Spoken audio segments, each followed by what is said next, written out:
विद्यार्थी मित्रांनो, मी आज तुम्हाला गाडीच्या पहिल्या 500 ते 1000 किलोमीटर रनिंग नंतर कोणकोणती मेंटेनन्सची कामे करावी लागते त्याबद्दल मी थोडक्यात माहिती देणार आहे. नवीन मोटार गाडी अथवा नवीन इंजिन बसलेल्या गाडीवर बसलेले असतात किंवा इंजिन दुरुस्त केलेले असते त्यावेळेस गाडी ती पहिले 2000 किलोमीटर रनिंग होईपर्यंत त्या वाहनाची व्यवस्थित काळजी घेणे आवश्यक असते. गाडी ताशी 50 ते 60 किलोमीटरपेक्षा अधिक वेगाने चालू नये.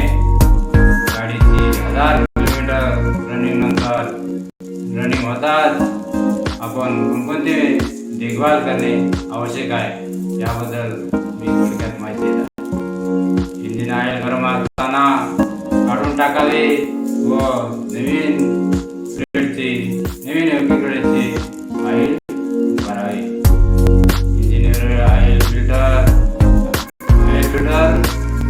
एलिमेंट व आणि बोरिंग किंवा सिलिंग रिंग ही काय करायची बदलून टाकावी.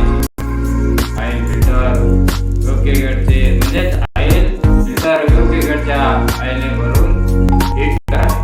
त्यानंतर एअर एक्सल ट्रान्सफर केस एअर एक्सल म्हणजे ट्रान्समिशन सिस्टीममध्ये एअर एक्सलमध्ये फ्रंट एक्सलमध्ये फ्रंट व ऑइल ते काय बदलून नवीन ऑइल टाकून घ्यावे व त्याची योग्य लेवलपर्यंत पूर्ण भरून घ्यावे.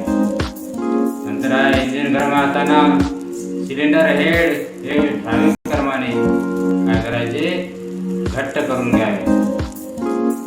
फिल्टर स्वच्छ करून फिल्टर बाउलमध्ये बाणाने दाखवलेल्या लेवलमध्ये काय करायचं ऑइल भरून घ्यावे.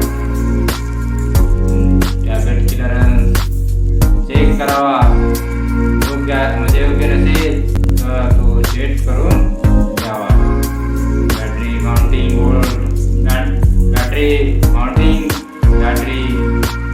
पोर्ट्स केबल टर्मिनल स्वच्छ करून काय करायचे घट्ट असावे. स्वच्छ करून घट्ट असावे व टर्मिनलवर जास्ती अथवा पेट्रोलियम जेलीचा वापर करून ते स्वच्छ करून घ्यावे व बॅटरी मधील सेलमधील इलेक्ट्रोलाइटची लेवल तपासून घ्यावी. इलेक्ट्रोलाइट कमी असेल तर त्याची पातळी पूर्ण करून घ्यावी.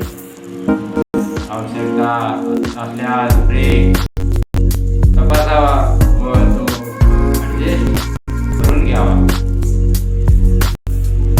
आता काही ठिकाणी आपल्याला ग्रीसिंग करावं लागते. ग्रीसिंग करून घ्यावं लागते. किक पिन्स, टारड, बेंड्स,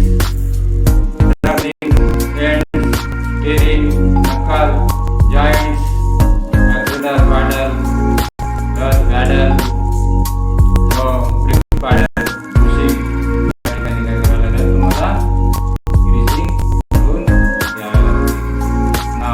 फ्रंट आणि रिअर स्प्रिंग त्यानंतर अशा प्रकारे तुम्हाला काय वाहनावरील propeller shaft bearing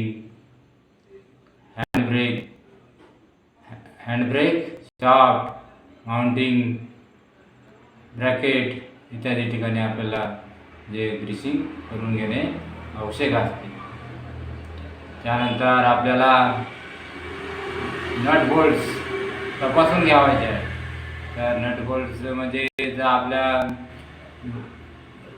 injection pressure pipe line oil pipe व तसेच मॅनिफोल्ड म्हणजेच मफलर ओव्हरफ्लो